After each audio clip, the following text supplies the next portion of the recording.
Episode 171 pant का चोर। एक पहाड़ पर ध्रुव को एक चिड़चिड़े भाव के साथ देखा जा सकता था, जो कुछ अजीब तरीके से पहाड़ की चोटी पर स्थित एक मंदिर जैसी दिखने वाली इमारत की ओर चल रहा था। अगर वह इसी गति से चलता रहा तो पहाड़ की चोटी से लगभग 15 से 20 मिनट की दूरी पर था। तुम इस तरह क्यों चल रहे हो? शून्य अब और नहीं रोक सका और पूछ बैठा। उसने देखा कि किसी कारण से नक्षत्र अकादमी के युवक के शव को छोड़ने के बाद ध्रुव के चलने का तरीका बदल गया था। ऐसा लग रहा था जैसे वह लगभग खुद को चलने के लिए विवश कर रहा हो और वह पूरी यात्रा के दौरान बड़बड़ा रहा था। यहाँ तक कि जब वह रास्ते में राक्षसी प्राणियों से लड़ रहा था तब भी वह पहले की तुलना में विशेष रूप से अधिक हिंसक था। धिक्कार है, ये पैंट परेशान कर रही है, ध्रुव ने अपने दांत पीसते हुए कहा और अपना हाथ अपने पीछे अपने नितंबों की ओर बढ़ाया। पहले तो जब उसने युवक से पैंट ली तो उसने सोचा कि वह इसे संभाल सकता है, भले ही ये थोड़ी बहुत तंग थी जिससे यह असुविधाजनक हो रही थी, लेकिन फिर असुविधा बढ़ गई और पैंट बार बार उसके नितंबों के बीच में घुस जाती थी। उसे नहीं पता था कि यात्रा शुरू करने के बाद से उसने इसे कितनी बार हटाया था और जब भी वह लड़ रहा होता था तो यह और भी बुरा होता था। वह इस तथ्य पर पछतावा करने से खुद को नहीं रोक सका कि उसने ये पैंट लेते समय अपनी पुरानी पैंट फेंक दी थी। मैंने नहीं सोचा था कि मैं कभी यह कहूँगा, लेकिन मुझे अपनी पुरानी पैंट की याद आ रही है, ध्रुव ने दुखी चेहरे के साथ कहा।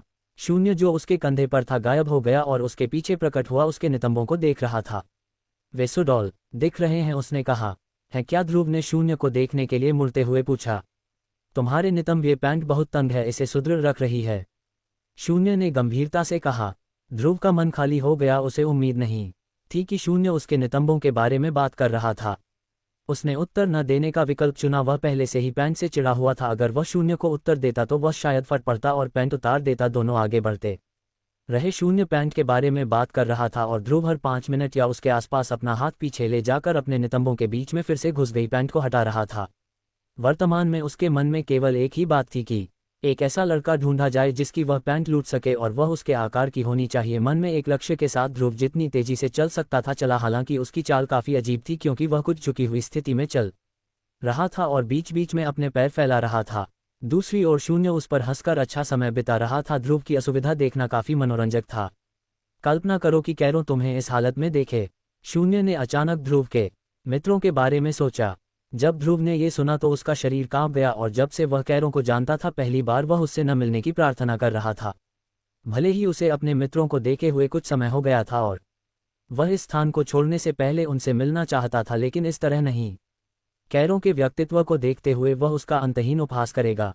ध्रुव की गति अचानक बढ़ गई और वह जल्द ही इमारत तक पहुंच गया। उसने चारों ओर देखा और कुछ प्रतिमाओं के अलावा बीच में एक व्यूहरचना जिसे उसने अनुमान लगाया कि बाहर निकलने का रास्ता था, उसे और कुछ नहीं दिखा। बस इतना ही, कोई पुरस्कार या कुछ और नहीं? उसने चारों ओर देखते हुए पूछा। एक पुरस्कार खोजने की उम्मीद में उसका एक हाथ फिर से उसके नितंबों की ओर जा रहा था। जिस महल में वह अपने मित्रों के साथ प्रवेश किया था, हर परीक्षा के बाद किसी को स्वाभाविक रूप से एक पुरस्कार मिलता था। हालांकि उसे याद आया कि अंतिम परीक्षा में कोई पुरस्कार नहीं था। वह वास्तव में यह नहीं कह सकता था कि उसमें कोई पुरस्कार नहीं था क्योंकि उन्हें अंदर बहुत सारी चीजें मिली थी। इतना ही नहीं बल्कि बाहर निकलने की खोज करते समय बार बार की लड़ाइयों के माध्यम से उन्हें अपने लड़ने के कौशल को निखारने का अवसर मिला।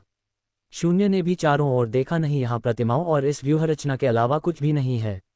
धिक्कार है, कितनी परेशान करने वाली जगह है, चलो चलें, ध्रुव ने परेशान होकर कहा। यहाँ एक और मिनट नहीं बिताना चाहता था। वे व्यूहरचना तक पहुंचे और जैसे कक्ष में हुआ था वे प्रकाश की एक चमक के साथ अंदर खींच गए मंदिर से गायब हो गए। जिस क्षण ध्रुव महल के बाहर प्रकट हुआ उसने देखा कि जिन प्राणियों ने उसका पीछा किया था उनमें से कुछ अभी भी आसपास थे। उसने तुरंत अपनी पूंछ घुमाई और भागा, एक छिपकली की पूंछ से बचने के बाद जो उसकी दिशा में घुमाई गई थी। शून्य, चलो कुछ पैंट लूटने चलते हैं, ध्रुव ने महल के चारों ओर की दीवारों पर कूदते हुए कहा। शून्य तुरंत उत्साहित हो गया जब उसने सुना कि वे लूटने जा रहे हैं। यह उस समय से अलग था जब उसने विद्युत वानरों से चोरी की थी और वह ये सोचने से खुद को नहीं रोक सका कि किसी को लूटना कितना रोमांचक होगा। और इस तरह 2 पैंट लुटेरे परीक्षा भूमि में खुले घूम रहे थे। 2 सप्ताह में उन्होंने 8 अलग अलग लोगों को लूटा था, जिनमें से 2 गरुड़ साम्राज्य से थे। बेशक ध्रुव ने अनावश्यक परेशानी से बचने के लिए उनसे अपना चेहरा ढांक लिया था। लूटे गए 8 लोगों में से 6 को पैंट चोर की मांगों का पालन करने से मना करने पर पीटा गया था। 2 और सप्ताह बीत गए और परीक्षा भूमि में पैंट चोर की कहानियों को फैलने में देर नहीं लगी। यह काफी अविश्वसनीय था कि परीक्षा भूमि जैसी बड़ी जगह में इसमें प्रवेश करने वाले और अभी भी जीवित लोगों की छोटी संख्या में से कम 70% ने पैंट चोर के बारे में 1 या 2 बातें सुनी थी, जबकि कुछ ही लोगों का उससे सामना हुआ था। यह अकल्पनीय था कि एक अकेला व्यक्ति इस स्थान पर प्रवेश करने वाले सभी लोगों के बीच इतना प्रसिद्ध हो जाएगा, और जो चीज़ उसे प्रसिद्ध बनाती थी वह इसलिए नहीं थी कि वह शक्तिशाली था या कुछ और, बल्कि यह सब इसलिए था क्योंकि वह पैंट लूटता था। ध्रुव वर्तमान में परीक्षा भूमि में सबसे अधिक चर्चित व्यक्ति था और चारों साम्राज्यों के लोगों द्वारा उससे घृणा भी की जाती थी। सौभाग्य से वह लोगों को लूटते समय अपना चेहरा ढंक लेता था। एकमात्र चीज़ जो सभी को उसे खोजने के लिए एक साथ गिरोह बनाने से रोक रही थी वह ये थी कि उसने अपने किसी भी शिकार को नहीं मारा, और वह केवल कभी भी उनके झोलों से सामान लेता था। परीक्षा भूमि में कहीं, अरे दोस्त, हम भी लोगों को क्यों नहीं लूटते, एक युवक ने शरारत के संकेत के साथ कहा। एक और युवक उसके साथ देखा जा सकता था जिसकी भौहें तनी हुई थीं। ईमानदारी से कहूं तो यह विचार वास्तव में आकर्षक है, लेकिन क्या होगा अगर असली पैंट चोर हमारे लिए आ जाए, दूसरे युवक ने पूछा। हम भाग जाएंगे, पहले युवक ने लापरवाही से कहा। दो युवक कोई और नहीं बल्कि कैरों और रमन थे। समूह के अलग होने के बाद वे 5 दिन पहले गलती से एक दूसरे से मिले और फैसला किया कि चूंकि वे 1 महीने में परीक्षा भूमि छोड़ देंगे इसलिए उन्हें जगह छोड़ने तक एक साथ रहना चाहिए। वे अदिति और ध्रुव की तलाश कर रहे थे, लेकिन दुर्भाग्य से वे उन्हें नहीं ढूंढ पाए थे। वे एक दूसरे को खोजने से पहले ही पैंट चोर के बारे में सुन रहे थे, और कुछ घंटे पहले ही वे किसी ऐसे व्यक्ति से टकराए जिसने कहा कि उसे कुछ समय पहले ही लूटा गया था। कैरों को लगा कि इतने सारे लोगों को लूटना रोमांचक होगा, सिर्फ उसे ही नहीं, यहाँ तक कि रमन को भी लगा कि यह एक मनोरंजक अनुभव होगा। उन्होंने ये भी सुना था कि पैंट चोर उत्पत्ति स्तर के 5वें चरण में किसी को आसानी से हराने में सक्षम था, इसलिए वे जानते थे कि वह कोई ऐसा व्यक्ति था जिसे वे व्यक्तिगत रूप से नहीं हरा सकते थे। हालांकि उन्हें लगा कि अगर वे एक साथ हो जाएं तो एक अवसर है, लेकिन वे इतने निश्चित नहीं हो सकते थे। ठीक है, हम ये करेंगे। मैं यहाँ उब गया हूँ, यह मुझे यहाँ से बाहर निकलने तक रोमांचित कर सकेगा। रमन ने कैरों के सुझाव को स्वीकार कर लिया। जब वे पहली बार इस स्थान पर आए थे तो जो रोमांच उन्होंने महसूस किया था वह चला गया था, इसलिए मनोरंजन का अवसर देखकर कैरों ने बिना पलक झपकाए उसे ले लिया। उन्होंने जल्द ही योजना बनाना शुरू कर दिया कि वे अपने पीड़ितों से कैसे बात करेंगे। मेरा एक सुझाव है, हम महिलाओं को भी क्यों नहीं लूटते, कैरों ने अचानक एक मुस्कान के साथ कहा। रमन ने बड़ी बड़ी आंखों से कैरों को देखते हुए हाँफ भरी। ये और भी रोमांचक होगा, लेकिन क्या इससे महिलाएं निर्वस्त्र नहीं हो जाएंगी, रमन ने पूछा। उनके पास अतिरिक्त कपड़े होने चाहिए। क्या तुमने पैंट चोर द्वारा लूटे गए किसी भी व्यक्ति को निर्वस्त्र देखा है, कैरों ने कुछ समय बाद पूछा। इसके अलावा हम ये केवल मनोरंजन के लिए कर रहे हैं। अगर महिलाओं के पास वास्तव में अतिरिक्त कपड़े नहीं हैं तो हम उन्हें अकेला छोड़ देंगे, उसने जोड़ा। उनकी चर्चा के बाद पैंट चोरों का एक और समूह परीक्षा भूमि पर छोड़ दिया गया और इस समूह ने महिलाओं को भी लूटा। 1 सप्ताह के भीतर पैंट चोरों का ये समूह पहले वाले से भी अधिक प्रसिद्ध हो गया और कई लोगों का मानना था कि पैंट चोर को एक साथी मिल गया है। ध्रुव, जिसने लोगों को लूटना बंद कर दिया था, एक और पैंट चोर की खबर से हक्का-बक्का रह गया और उसके मन में जो एकमात्र लोग आए वे वास्तव में कैरों और रमन थे। उसने नहीं सोचा था कि कोई ऐसा होगा जो इतना ऊब गया हो कि लोगों को लूटना शुरू कर दे, और इस तथ्य को देखते हुए कि वे महिलाओं को लूट रहे थे उसे लगा कि 60% संभावना है कि वह सही था। भागो, पेड़ों से घिरी एक इमारत के अंदर से एक जोरदार चीख सुनाई दी। धड़ाम चीख के बाद एक विस्फोट हुआ और इमारत के दरवाजे उड़ गए और हवा में धूल उड़ गई। धिक्कार है, 4थे चरण का कोई व्यक्ति इतना शक्तिशाली कैसे हो सकता है, इमारत के अंदर से एक युवक की चीख सुनी जा सकती थी। जल्द ही 2 आकृतियां जिन्होंने अपने चेहरे ढक रखे थे और केवल अपनी आंखें खुली छोड़ी थी, क्षतिग्रस्त दरवाजे से इमारत से बाहर भागते हुए देखी जा सकती थीं। वे आकृतियां कोई और नहीं बल्कि कैरों और रमन थे और उनके पीछे 2 लोगों की परछाइयां तेजी से उनकी ओर आती हुई देखी जा सकती थीं। पिछले सप्ताह में उन्होंने हमेशा ये सुनिश्चित किया था कि वे किसी ऐसे व्यक्ति को न लूटें जो उनसे अधिक शक्तिशाली हो सकता है। हालांकि लड़ना काफी रोमांचक था, लेकिन पीटा जाना नहीं। दोनों अभी भी उत्पत्ति स्तर के 3रे चरण में थे, जिसमें कैरों के 4थे चरण में सबसे पहले पहुंचने की सबसे अधिक संभावना थी। वह रमन के पकड़ने से पहले 3रे चरण में थोड़ा अधिक समय तक रहा था और वह पहले से ही बता सकता था कि परीक्षा भूमि छोड़ने से पहले उसके आगे बढ़ने की बहुत अधिक संभावना थी। वहीं, रुको पैंट चोर, मैं तुम दोनों को बहुत समय से ढूंढ रहा था, एक युवक की आवाज उनके पीछे से आती हुई सुनी जा सकती थी। जल्द ही एक आकर्षक दिखने वाले युवक की आकृति प्रकट हुई। युवक सुंदर था, हालांकि ध्रुव और कैरों के स्तर का नहीं, दूसरों की तुलना में वह बहुत सुंदर था। युवक ने एक धर्मनिष्ठ भाव धारण किया हुआ था जिससे कोई सोचेगा कि वह किसी भी बुराई को सहन नहीं कर सकता, और उसके पीछे एक आश्चर्यजनक युवती थी। युवती का शरीर पतला था जिसमें लगभग पूर्ण विशेषताएं और एक गोल सुंदर चेहरा था जो भीड़ में रखे जाने पर भी अलग दिखता। दुर्भाग्य से उसे लगभग कैरों और रमन ने लूट लिया था, जिन्हें इस बात की कोई परवाह नहीं थी कि वह सुंदर है जैसे कि वे उसे लूटने वाले थे। युवक कहीं से प्रकट हुआ और नायक बनने की कोशिश करने लगा। जब दोनों ने उसके स्तर को महसूस किया तो उन्होंने इसके बारे में बहुत अधिक चिंता नहीं की, क्योंकि वह उनसे केवल एक स्तर ऊपर था और युवती उनके समान स्तर पर थी। ऐसे लोग होने के नाते जो स्तरों के पार लड़ने की अपनी क्षमताओं में आत्मविश्वासी थे, वे लड़ाई में शामिल हो गए, युवक को भी लूटने की उम्मीद में। केवल चीजें योजना के अनुसार नहीं हुई। युवक ने जल्द ही कैरों पर अधिकार कर लिया, उसे एक कठिन स्थिति में डाल दिया। जब दोनों को पता चला कि क्या हो रहा है तो उन्होंने तुरंत भागने का फैसला किया। हालांकि अगर चीजें गंभीर हो जाती तो रमन तुरंत अपने तात्विक योद्धा को लड़ाई जल्दी खत्म करने के लिए बुला लेता, लेकिन चूंकि वे किसी को मारना नहीं चाहते थे और केवल मनोरंजन कर रहे थे, उसने इसके विरुद्ध फैसला किया। मैं तुम्हें रुकने का आदेश देता हूं, युवक ने दोनों का पीछा करते हुए कहा। क्या ये सामान्य है? दौड़ते हुए कैरों ने अपने बगल में रमन से पूछा। मुझे ऐसा नहीं लगता, रमन ने जंगल में भागते हुए उत्तर दिया। उनकी आवाजें बहुत तेज थीं, इसलिए युवक साथ ही युवती ने उन्हें स्पष्ट रूप से सुना। धिक्कार है, युवक ने धीमी और चिड़चिड़ी आवाज में कहा। वह इस युवती के सामने एक अच्छी छवि बनाने की कोशिश कर रहा था ताकि उसका ध्यान आकर्षित कर सके, फिर भी ये दोनों उसका अपमान करते रहे। जब पहले लड़ाई चल रही थी तो वह दुर्भाग्य से कैरों से लड़ने लगा, जो समय समय पर उस पर अपमान करता था। वह युवती के सामने अपनी असली छवि न दिखाने के लिए अपने क्रोध को नियंत्रित करने की कोशिश कर रहा था, लेकिन कैरों उसे विस्फोट के कगार पर ले जा रहा था। कैरों के शब्दों के प्रयोग को देखते हुए ये काफी आश्चर्यजनक है कि युवक अब तक खुद को रोक पाया था। अरे ये योजना का हिस्सा नहीं था, कैरों अचानक चिल्लाया। है रमन, युवक और युवती सभी ने एक भ्रमित भाव धारण किया। अरे दोस्त, तुम किस बारे में बात कर रहे हो? रमन ने कैरों से धीमी आवाज में पूछा। बस साथ दो, मैं उसे युवती के सामने बुरा दिखाने की कोशिश कर रहा हूं, कैरों ने एक चालाक मुस्कान के साथ कहा। तुम किस बारे में बात कर रहे हो? युवक ने पूछा। भोला बनना बंद करो, मैं योजना के लिए केवल इसलिए सहमत हुआ क्योंकि तुमने कहा था कि तुम हमें कुछ खजाने दोगे, फिर भी तुम सीमाएं लंघ रहे हो, कैरों ने गुस्से भरी आवाज में कहा। अगर कोई जो सच्चाई नहीं जानता उसे सुनता तो वे वास्तव में महसूस करते कि वह इस बात से नाराज था कि युवक उसके साथ कैसा व्यवहार कर रहा था, और युवती को कुछ संदेह होने लगा था। कैरों की बात सुनकर वह यह महसूस करने से खुद को नहीं रोक सकी कि वह जो कह रहा था वह सही हो सकता है। हालांकि इस बात की भी संभावना थी कि कैरों केवल उन्हें अलग करने की कोशिश कर रहा था, लेकिन जिस क्षण उसके मन में संदेह आया वह स्वाभाविक रूप से अब युवक पर विश्वास नहीं करेगी। आखिरकार जिस तरह से युवक प्रकट हुआ था वह काफी पूर्वाभ्यासित लग रहा था, और यहाँ तक कि जब वह प्रकट हुआ तो उसने जो पंक्ति कही वह भी काफी आकर्षक थी। वह किस बारे में बात कर रहा है? युवती ने तुरंत सवाल किया। मुझे नहीं पता कि वह किस बारे में बात कर रहा है, युवक ने तुरंत इनकार कर दिया, और यह सच था, केवल ये युवती के कानों में विश्वसनीय नहीं लगा। चोरी करते हुए पकड़ा गया कोई भी व्यक्ति स्वाभाविक रूप से इससे इनकार करेगा, इसलिए युवती के लिए इसे तुरंत स्वीकार करने का कोई तरीका नहीं था, और वह उसे पहले से जानती भी नहीं थी।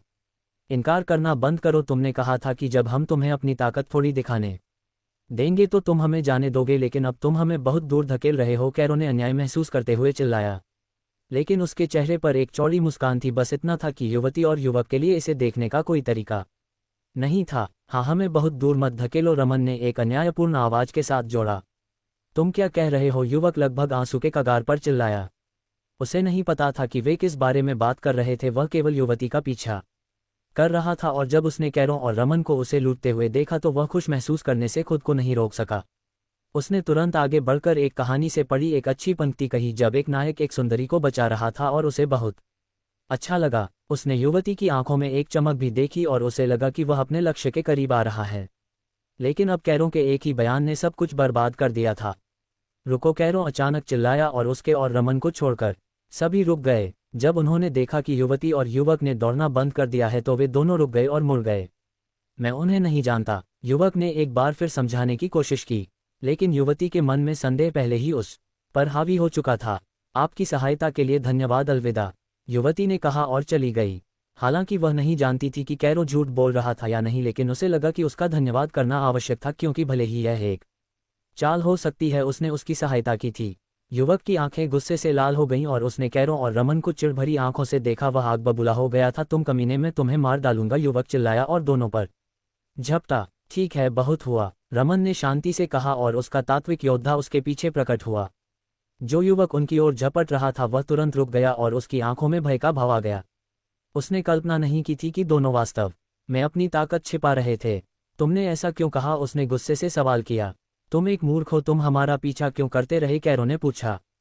तुमने पहले ही उसका ध्यान आकर्षित कर लिया था, फिर भी तुम और कुछ करना चाहते थे। अगर मैं पूछ सकता हूं तो तुमने हमारे साथ क्या करने की योजना बनाई थी? अगर तुम हमें पकड़ लेते, हमें मार देते, हमें पीटते, मैं वास्तव में जानना चाहता हूं।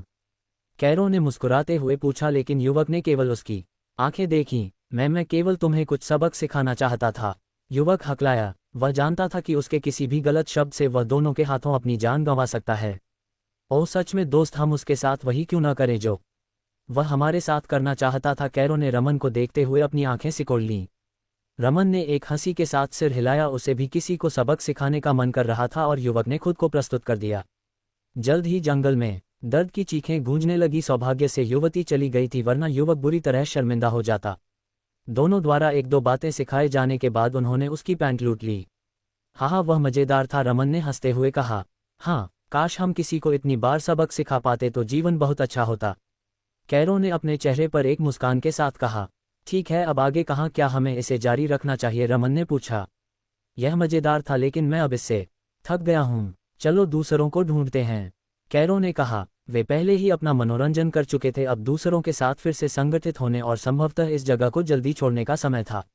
एक सप्ताह बीत गया और परीक्षा भूमि में प्रवेश करने वाले प्रतिभाशाली जो अभी भी जीवित थे, उनके पास परीक्षा भूमि छोड़ने से पहले केवल 2 सप्ताह बचे थे।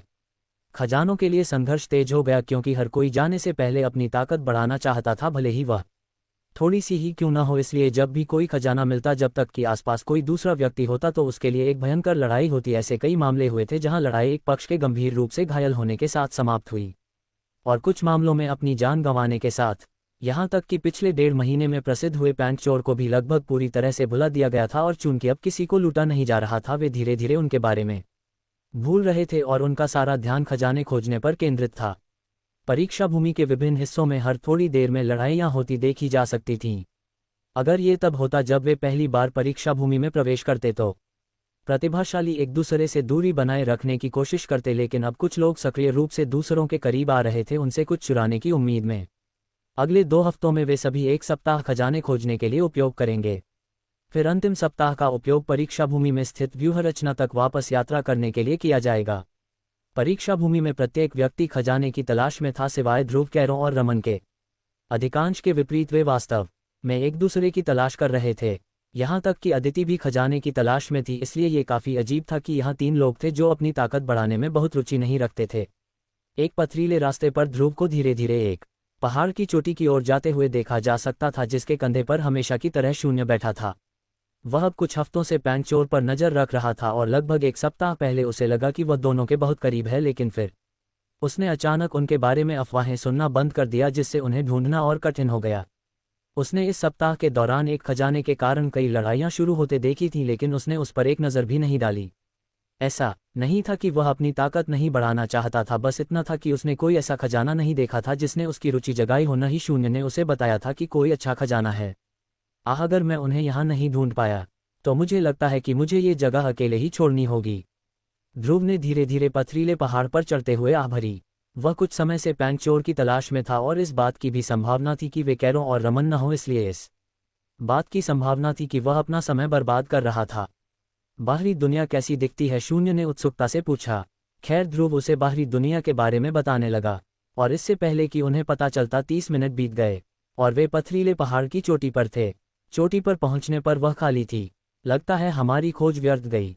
शून्य ने ये देखने की कोशिश करते हुए चारों ओर देखा कि क्या यहाँ से लोगों के गुजरने के कोई संकेत थे, लेकिन दुर्भाग्य से उसे कुछ नहीं मिला। ध्रुव ने भी चारों ओर देखा और निराशा में अपना सिर हिलाया। लगता है हम अकेले ही जाएंगे। उन्होंने उतरना शुरू कर दिया। केवल ध्रुव ने पथरीले पहाड़ के दूसरे हिस्से से गुजरने का फैसला किया। 2 घंटे बाद पथरीले पहाड़ के तल से 6 किलोमीटर दूर 2 युवक एक पथरीले मैदान पर देखे जा सकते थे। वे कैरो और रमन थे, जो ध्रुव और अदिति की तलाश कर रहे थे। मैं जानता था कि उन्हें ढूंढना कठिन होगा। हम उस जगह वापस क्यों नहीं जाते जहां व्यूहरचना स्थित है? अगर हम उन्हें रास्ते में नहीं देखते हैं तो हम बाहर उनका इंतजार करेंगे। रमन ने अपनी आंखों को सिकोड़कर आकाश को घूरते हुए कहा। कैरो ने सिर हिलाया। वह जानता था कि इस बड़ी जगह में ध्रुव या अदिति को ढूंढना कठिन होने वाला था। जितनी बार भी वे एक दूसरे से मिले थे, वह शुद्ध भाग्य के कारण था, और उसे उम्मीद नहीं थी कि वे हमेशा इतने भाग्यशाली रहेंगे। वह क्या है? रमन ने एक बड़े धूल के बादल की ओर इशारा किया, जो अचानक उनके पीछे हवा में उठा। लगता है लोग फिर से लड़ रहे हैं, कैरो ने कहा। वास्तव में इसमें कोई दिलचस्पी नहीं थी। आखिरकार उन्होंने पिछले सप्ताह में विभिन्न लड़ाइयां देखी थीं। लेकिन इस पैमाने पर नहीं, शायद जो उन्होंने पाया है वह कुछ अच्छा है। रमन ने एक संक्षिप्त चुप्पी के बाद कहा। हम कुछ घंटे पहले वहां से गुजरे थे, हमें कुछ क्यों नहीं मिला? कैरो ने रमन को हतोत्साहित करने की कोशिश करते हुए पूछा। वह वास्तव में वापस नहीं जाना चाहता था, हालांकि अगर रमन कहता कि उन्हें वापस जाना चाहिए तो वह इसके लिए सहमत हो जाता, क्योंकि वह अपने मित्र को अकेले वापस जाने की अनुमति नहीं दे सकता था। क्या होगा अगर यह बहुत खतरनाक था? क्या ये रमन के जीवन को खतरे में नहीं डालेगा? कम से कम अगर वे एक साथ होते तो उनमें से किसी के मरने की संभावना न्यूनतम होती, जब तक कि प्रतिद्वंद्वी उनसे कम से कम 4 स्तर आगे न हो। हमें इसे देखना चाहिए, तुम्हें कभी नहीं पता कि हमें वहां क्या मिल सकता है। रमन ने पथरीले पहाड़ की दिशा में वापस जाते हुए कहा। कैरो केवल बड़बड़ाते हुए उसके पीछे चल सकता था। वह जानता था कि अगर उसने कुछ भी सुझाया होता, भले ही रमन इसे नहीं करना चाहता, फिर भी वह इसके लिए सहमत हो जाता। हालांकि तुरंत नहीं, लेकिन वह निश्चित रूप से इसके लिए सहमत हो जाता। पथरीले पहाड़ के तल पर ध्रुव के चेहरे से पसीने की बूंदें टपकती देखी जा सकती थीं और उसकी पीठ भीगी हुई थी। यहाँ तक कि शून्य का भी एक गंभीर भाव था। उन्होंने सतर्कता से चारों ओर देखा, लेकिन उन्हें कुछ भी दिखाई नहीं दिया। वह क्या था? ध्रुव ने पूछा, अभी भी निश्चित नहीं था कि उसने क्या देखा था। वह चीज अचानक जमीन से बाहर निकली, एक कीड़े के शरीर के साथ एक बड़ा मुंह जो उस्तरे जैसे तेज दांतों की पंक्तियों से भरा था। मुंह के चारों ओर जो स्पर्शक जैसे दिखते थे, केवल वे कीड़े के आकार को देखते हुए छोटे थे, और इसकी पीठ पर एक पंख भी था। मुझे कोई अनुमान नहीं है। शून्य ने अपना सिर हिलाया। प्राणी प्रकट हुआ और गायब हो गया, जैसे कि वह कभी वहां था ही नहीं। ध्रुव की तेज सजगता ही एकमात्र चीज थी जिसने उसे बचाया, वरना वह अब तक उस विशाल कीड़े के पेट में होता। चर्रा ध्रुव तुरंत मुड़ा जब उसने यह आवाज सुनी। आवाज की दिशा में देखते हुए उसने देखा कि जमीन अपनी पिछली स्थिति से थोड़ी ऊंची थी। ऐसा लग रहा था जैसे कोई चीज उसे नीचे से धकेल रही हो। वहां उसने शून्य को सूचित किया। मुझे पता है। शून्य ने भी आवाज सुनी थी, इसलिए वह वर्तमान में उस जमीन को घूर रहा था जिसमें एक उभार था। जमीन पर उभार अचानक उनकी दिशा में बढ़ने लगा। ये वही प्राणी है। ध्रुव ने तुरंत जमीन पर उभार पर हमला किया, लेकिन यह उसे बढ़ी हुई गति के साथ उनकी ओर बढ़ने से नहीं रोक सका। पथरीली जमीन को ढाल के रूप में उपयोग करते हुए प्राणी लगभग अछूत था। धिक्कार है, ध्रुव ने शाप दिया और तुरंत भागने की कोशिश की। अगर वह उसी स्थिति में रहता तो इसका मतलब था कि प्राणी आसानी से जमीन से बाहर आ सकता था और उसे निगल सकता था, भले ही उसे मरना पड़े। वह इस तरह से नहीं मरना चाहता था। ध्रुव जितनी तेजी से दौड़ सकता था दौड़ रहा था, पथरीले मैदानों की ओर बढ़ रहा था, क्योंकि उसे जंगल में जाने से पहले वहां से गुजरना पड़ता। उसने जमीन को कीचड़ में बदलने की कोशिश की थी, लेकिन पथरीली जमीन के कारण वह ऐसा नहीं कर सका, और यही एकमात्र तरीका था जिससे वह उसे रोक सकता था, क्योंकि एक बार जब वह जमीन से बाहर आता है तो ये तुरंत वापस अंदर चला जाता है जब उसे पता चलता है कि वह अपने लक्ष्य से चूक गया है। ध्रुव से अनभिज्ञ, जो पथरीले मैदानों की ओर जितनी तेजी से दौड़ सकता था दौड़ रहा था। कैरो और रमन पथरीले मैदानों से होते हुए उसकी दिशा में दौड़ रहे थे। 1 मिनट बाद ध्रुव, जो पहले ही पथरीले मैदान में पहुंच चुका था, ये देखकर आश्चर्यचकित था कि उसने 2 लोगों की परछाइयां तेजी से अपनी दिशा में आती देखीं। कैरो और रमन ने भी ध्रुव की परछाई देखी जो उनकी ओर दौड़ रहा था, लेकिन दूरी के कारण वे एक दूसरे को स्पष्ट रूप से नहीं देख सके। जिस क्षण वे एक दूसरे से 800 मीटर की दूरी पर पहुंचे, ध्रुव दोनों को पहचानने वाला पहला व्यक्ति था, और वह थोड़ा उत्साहित महसूस करने से खुद को नहीं रोक सका, क्योंकि उसने अंततः अपने मित्रों को ढूंढ लिया था। लेकिन जमीन के माध्यम से दौड़ती हुई किसी चीज की लगातार चर्र चर्र की आवाज ने जल्दी ही उसके चेहरे से मुस्कान छीन ली। भागो, वह अपने हाथ हिलाते हुए चिल्लाया। कैरो और रमन ने उसे ठीक से नहीं सुना, लेकिन उन्होंने उसे अपने हाथ हिलाते हुए देखा। थोड़ा करीब आने पर उन्हें एहसास हुआ कि यह ध्रुव था, और उनके चेहरों पर एक मुस्कान फैल गई। उन्होंने उस तक जल्दी पहुंचने की कोशिश में अपनी गति भी बढ़ा दी। लेकिन फिर भागो मूर्खों, वे वर्तमान में ध्रुव से 400 मीटर की दूरी पर थे जो उनके करीब आ रहा था। रुको, वह क्यों दौड़ रहा है? कैरो ने पूछा। अपने मित्र को देखने की खुशी के कारण वे एक बात भूल गए। वह भाग रहा था ध्रुव की ताकत को देखते हुए, भले ही वह उत्पत्ति स्तर के 3रे चरण में था। केवल 5वें चरण या उससे ऊपर के लोग ही उसे हरा सकते थे। मुझे नहीं पता, लेकिन भागो। रमन तुरंत मुड़ा जहां से वे आ रहे थे, वापस जा रहा था। ध्रुव को ढूंढना एक तरह से खट्टा मीठा क्षण बन गया, क्योंकि वे सबसे अधिक संभावना खतरे में थे। मजेदार बात यह थी कि उन्होंने अभी तक ये भी नहीं देखा था कि ध्रुव का पीछा क्या कर रहा था, और वे ऐसा करने की योजना भी नहीं बना रहे थे। एक बार फिर मैं भाग रहा हूँ, ध्रुव ने थोड़ी निराशा के साथ आह भरी। अगर कोई उससे पूछता कि उसने परीक्षा भूमि में सबसे अधिक क्या किया, तो उसका उत्तर निश्चित रूप से भागना होता। उसका इतनी बार पीछा किया गया था कि उसकी शारीरिक गति अनजाने में बहुत बढ़ गई थी। वह वर्तमान में अपने स्तर से तेज है, वह भी बिना किसी गति तकनीक का उपयोग किए या तत्वों के साथ अपनी गति को बढ़ाए। अगर वह दोनों में से किसी एक का उपयोग करता तो उसकी गति बहुत अधिक बढ़ जाती। वह शायद उन लोगों से भी तेज हो जाता जो उससे 4 स्तर आगे हैं। इस तरह की गति अनसुनी थी। ध्रुव अनजाने में भागने का आदी होने लगा था, लेकिन पीछा किए जाने की आदत डालना कोई अच्छा एहसास नहीं था। शून्य के साथ मारे गए कुछ विद्युत वानरों के अलावा वह किसी भी ऐसे प्राणी से बदला नहीं ले पाया था जिसने उसका पीछा किया था। शून्य ने ध्रुव को देखा और वह अपना सिर हिलाने से खुद को नहीं रोक सका, उनकी वर्तमान स्थिति को बहुत परिचित पाते हुए। मुझे कहना होगा तुम भागने में काफी अच्छे हो, उसने उपहासपूर्वक कहा। तुम्हें ऐसा लगता है? ध्रुव ने एक आत्महीनतापूर्ण मुस्कान के साथ पूछा। मुझे सच में यहाँ से बाहर निकलना है, उसने मन ही मन सोचा। अगर वह यहाँ और अधिक समय तक रहता तो उसे डर था कि वह किसी और स्थिति में पड़ सकता है जिसमें उसे एक बार फिर से भागने की आवश्यकता होगी, और यह कुछ ऐसा था जो वह नहीं चाहता था। दोस्तों तेज दौड़ो, ध्रुव ने कहा जैसे ही उसने धीरे धीरे अपने और दोनों के बीच की दूरी कम की। कैरो और रमन जो पहले उससे 300 मीटर से अधिक दूर थे अब उससे केवल 50 मीटर की दूरी पर थे, और जिस तरह से चीजें चल रही थीं उसे देखते हुए यह अजीब नहीं होगा अगर ध्रुव उनसे आगे निकल जाता। तुम कमीने, तुमने क्या किया? कैरो ने पूछा। तुम्हें भी देखकर अच्छा लगा दोस्त, ध्रुव ने मुस्कुराते हुए और उसे हाथ हिलाते हुए कहा। तुम्हारा पीछा क्या कर रहा है? कैरो ने जल्दबाजी में पूछा। उसने ध्रुव के स्तर को महसूस किया था और जानता था कि किसी भी व्यक्ति या किसी भी प्राणी के लिए यहाँ तक कि छठे चरण में भी उसे कोई हानि पहुंचाना कठिन होगा।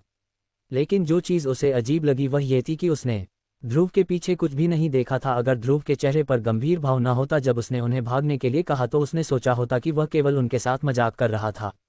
ध्रुव ने दोनों को उस प्राणी का वर्णन किया। क्या तुमने पहले इस तरह का कोई प्राणी देखा है या इसके बारे में सुना भी है? ध्रुव ने पूछा। उम्मीद कर रहा था कि उसे दोनों में से किसी से उस प्राणी के बारे में कुछ जानकारी मिलेगी क्योंकि वह इसके बारे में अनजान था। नहीं, ये पहली बार है जब मैं पंखों वाले कीड़े के बारे में सुन रहा हूँ, कैरो ने जमीन पर चलते हुए उभार में दिखाई दे रहे पंख को देखते हुए कहा। वास्तव में मैंने इस जैसा एक प्राणी के बारे में सुना है। रमन, जो अब तक चुप था, बोल पड़ा। ओह सच में? ध्रुव और कैरो ने एक साथ अपना ध्यान रमन की ओर किया। हाँ, कहा जाता है कि यह केवल दक्षिणी मरुस्थल में पाया जाता है, वहाँ की रेत पर शासन करता है। लेकिन इसके वर्णन के अनुसार दक्षिणी मरुस्थल में पाए जाने वाले के पास इस तरह का पंख नहीं होता है। रमन ने उन्हें वह बताया जो वह इसके बारे में जानता था। ध्रुव और कैरो चुप हो गए। उन्होंने ये भी सुना था कि बहुत सारे दुर्लभ प्राणी थे जो केवल दक्षिणी मरुस्थल में पाए जाते थे। दुर्भाग्य से यह एक ऐसी जगह थी जहां वे नहीं जा सकते थे क्योंकि यह नील साम्राज्य में स्थित थी। जल्द ही ध्रुव दोनों के बराबर आ गया, जिससे उनके और उनका पीछा कर रहे प्राणी के बीच एक अच्छी दूरी बन गई। तो तुम हाल ही में क्या कर रहे थे? रमन ने तीनों के कुछ सेकंड के लिए चुप हो जाने के बाद पूछा। कुछ खास नहीं, बस तुम जानते हो, यहाँ वहाँ दौड़ रहा था। तुम लोगों का क्या? ध्रुव ने उस उभार पर एक नज़र डाली जो धीरे धीरे छोटा हो रहा था, फिर अपना ध्यान वापस अपने मित्रों पर केंद्रित किया। दोनों के बराबर आने से पहले उसने उनके स्तर को महसूस किया था और पाया कि वे दोनों उत्पत्ति स्तर के तीसरे चरण में थे, जिसमें कैरो का तेज दोनों में से अधिक शक्तिशाली था, जो ये दर्शाता था कि वह किसी भी समय चौथे चरण में पहुंचने वाला था। चूंकि रमन तीसरे चरण में है, इसका मतलब है कि उसका तात्विक योद्धा अब 5वें चरण में होगा। अद्भुत, उसने अंदर ही अंदर कहा। कोई जितनी जल्दी आवाहक बनता है, विशेष रूप से एक तात्विक योद्धा के मामले में, उतना ही अच्छा होता है। अगर रमन उस समय आवाहक बन गया होता जब वह विलय स्तर में था, तो उसका तात्विक योद्धा अब उससे 3 स्तर आगे होता। यहाँ तक कि ध्रुव को भी रमन से थोड़ी ईर्ष्या हुई, लेकिन चूंकि उसके पास विलयवस्था के साथ साथ तात्विक विलय भी था, वह बहुत परेशान नहीं था। इतना ही नहीं, बल्कि इस बात की भी एक पतली संभावना थी कि रमन की तरह वह भी किसी दिन आवाहक बन सकता है, हालांकि संभावनाएं बहुत कम थीं। खैर, हम वास्तव में रमन रुका और कैरों पर एक नज़र डाली। ध्रुव ने दोनों को देखा और हंसा। पैंट चुरा रहे थे कैरों और रमन ये सुनकर चौंक गए। उन्हें उम्मीद नहीं थी कि वह इतनी आसानी से अनुमान लगा लेगा कि वे ही थे जो पैंट चुरा रहे थे। जो मुझे समझ नहीं आ रहा है वह यह है कि तुमने वास्तव में पैंट चुराना क्यों शुरू किया, और वह भी महिलाओं से। ध्रुव ने दोनों को उत्सुकता से देखा। हम ऊब गए थे, इसलिए जब हमने सुना कि कोई पैंट चुरा रहा है तो यह मज़ेदार लगा, इसलिए हमने भी इसमें शामिल होने का फैसला किया, कैरो ने समझाया। काश वे जानते कि तुमने पैंट चुराना क्यों शुरू किया, शून्य ने एक हंसी के साथ कहा जब उसे वह तरीका याद आया जिससे ध्रुव नक्षत्र अकादमी के युवक की पैंट चुराने के बाद चला था। शून्य को सुनकर ध्रुव को भी वह दिन याद आया और वह आभारी महसूस करने से खुद को नहीं रोक सका कि वह तब कैरों और रमन से नहीं मिला। यहाँ तक कि शून्य भी अभी भी उसका मजाक उड़ा रहा था, इसलिए यह अनुमान लगाना आसान है कि कैरों और रमन उसके साथ क्या करते। जब तीनों पैंट चोर के बारे में बात कर रहे थे, ध्रुव ने अचानक वही सामान्य चर्र चर्र की आवाज़ सुनी जो जमीन तब करती है जब प्राणी उसके माध्यम से तेजी से गुजरता है। वह आवाज़ के स्रोत की ओर मुड़ने से खुद को नहीं रोक सका और महसूस किया कि यह उनके दाईं ओर से आ रही थी, और उसे याद आया कि जो उनका पीछा कर रहा था वह उनके पीछे था। दोस्तों, एक और है, ध्रुव ने जल्दी से दूसरों को नए प्राणी के आगमन के बारे में संकेत दिया। अरे धिक्कार है, मैं उसके बारे में कैसे भूल सकता था, रमन अचानक चिल्लाया। क्या? ध्रुव और कैरो ने एक ही समय में पूछा।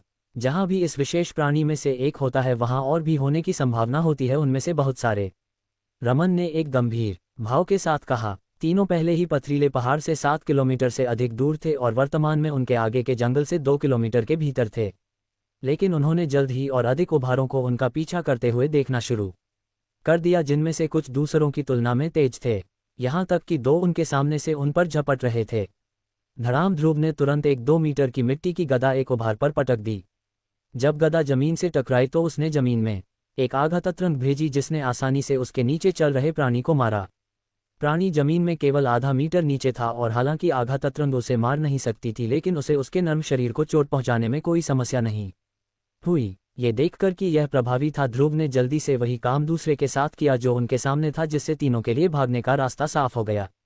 जब तक वे जंगल के 1 किलोमीटर के भीतर पहुंचे तब तक उनके पीछे 10 से अधिक उभार थे। जो भी उनके आगे प्रकट हुए थे उन्हें ध्रुव ने संभाल लिया था। हालांकि एक समय था जब एक उनके करीब आ गया और जमीन से बाहर निकला। उसका मुंह चौड़ा खुला था, उनमें से एक को खाने की कोशिश कर रहा था, लेकिन दुर्भाग्य से उसके मुंह में जाने वाली एकमात्र चीज कैरों की विशाल हिमसुई और रमन का विद्युत बोल्ट था। जब दोनों हमले जुड़े तो प्राणी अंदर से बाहर तक बिजली से भुन गया, लेकिन ये जल्दी से कैरों की हिमसुई से ठंडा हो गया, इससे पहले कि वह एक बर्फ की मूर्ति में बदल जाता। कैरों को 54 मार्गों में से एक से मिली बर्फ तकनीक शून्य ताप का उपयोग करने में इंक्रीसिंगली बेहतर हो गया था। अब वह कभी भी हिमसुई को हिमांक स्तर तक भी पहुंचा सकता था। तीनों के एक साथ काम करने से वे प्राणियों को दूर रखने में सक्षम थे, जबकि जंगल के इंक्रीसिंगली करीब पहुंच रहे थे। ध्रुव ने शुरू में प्राणियों को मारने से पहले उन्हें रोकने के लिए कीचड़ का उपयोग करने की योजना बनाई थी, लेकिन फिर उसे कुछ याद आया। कैरों और रमन को उसके जल तत्व के बारे में नहीं पता था। एक दुविधा में फंसकर उसने जल्दी से सुधार किया। कीचड़ बनाने के बजाय मैं लावा बनाने की कोशिश करूंगा, ये बहुत कठिन नहीं होना चाहिए, उसने सोचा। एक बार जब हम जंगल में पहुंच जाएं तो मुझसे कुछ दूरी बनाए रखना, ध्रुव ने आदेश दिया जैसे ही वे जंगल में प्रवेश करने वाले थे। तुम भी शून्य, उसने शून्य को प्रेषित किया। आदेश देने के तुरंत बाद वे जंगल में प्रवेश कर गए। दूसरों ने तुरंत ध्रुव और उनके बीच एक छोटी सी दूरी बना ली। फ्यू, अब जो होगा देखा जाएगा, ध्रुव ने भारी सांस छोड़ते हुए कहा जैसे ही उसने अपनी अग्निसार को अपने पैर में फिर जमीन में प्रवाहित किया। बाकी सभी उसे उत्सुकता से देख रहे थे, ये देखने के लिए इंतजार कर रहे थे कि वह जो करने वाला था उसका परिणाम क्या होगा। जमीन पर बने उभार तेजी से जंगल की ओर बढ़ रहे थे, रुकने का कोई संकेत नहीं दे रहे थे और ध्रुव ने अनुमान लगाया कि वे कम से कम 8 सेकंड के भीतर जंगल में पहुंच जाएंगे। ध्रुव को थोड़ा दबाव महसूस हुआ क्योंकि उसने पहले कभी ऐसा करने की कोशिश नहीं की थी। हालांकि यह प्रक्रिया वैसी ही होगी जैसी उसने कीचड़ बनाते समय की थी, परिणाम अलग होगा। यदि अग्निसार से उत्पन्न गर्मी पर्याप्त नहीं है तो वह लावा नहीं बना पाएगा। जब सब धैर्यपूर्वक प्रतीक्षा कर रहे थे, ध्रुव ने अपना मन केंद्रित किया और अपने अग्निसार को और अधिक जमीन में प्रवाहित किया। जैसे ही प्राणी जंगल में प्रवेश करने वाले थे, ध्रुव ने जमीन को लावा में बदलने की कोशिश की, लेकिन दुर्भाग्य से चीजें योजना के अनुसार नहीं हुईं। जमीन गर्म हो गई, फिर धीरे धीरे सूख गई। उस क्षेत्र की सारी घास तुरंत मर गई, लेकिन उसके अलावा और कुछ नहीं हुआ। क्या हो रहा है, ये काम क्यों नहीं किया? ध्रुव का मन उथल पुथल में पड़ गया। उसने कम से कम वैसा ही परिणाम की अपेक्षा की थी जैसा उसने कीचड़ बनाने की कोशिश करते समय किया था, लेकिन परिणाम उसकी इच्छा से बहुत दूर थे। चीख दर्द से भरी एक तेज चीख की आवाज जमीन से आई, लेकिन यह थोड़ी दबी हुई थी, इसलिए समूह ने इसे ठीक से नहीं सुना। उसने ये कैसे किया? रमन ने झुलसी हुई जमीन की ओर इशारा किया। कैरो ने अपना सिर हिलाया, ये दर्शाता हुए कि उसे कोई अनुमान नहीं था कि ध्रुव ने ये कैसे किया। अब मैं समझा, ध्रुव ने अपने मित्रों के पास जाते हुए सोचा, सतर्कता से जमीन पर बने उभारों को घूरते हुए। उसे वैसा ही परिणाम न मिलने का कारण जैसा कीचड़ बनाने की कोशिश करते समय मिला था। आसान था, कीचड़ मिट्टी और पानी का उपयोग करके बनाया गया था, लेकिन लावा चट्टान और आग का उपयोग करके बनाया गया था। वह वर्तमान में एक जंगल में था और जमीन मिट्टी से बनी थी, चट्टान से नहीं। मुझे इसे तब आजमाना चाहिए था जब हम अभी भी चट्टानी मैदानों में थे, ध्रुव ने थोड़े पश्चाताप के साथ सोचा। सौभाग्य से गर्मी उन प्राणियों को चोट पहुंचाने में सक्षम लगती है जिससे उनके लिए समूह के और करीब आना कठिन हो गया है।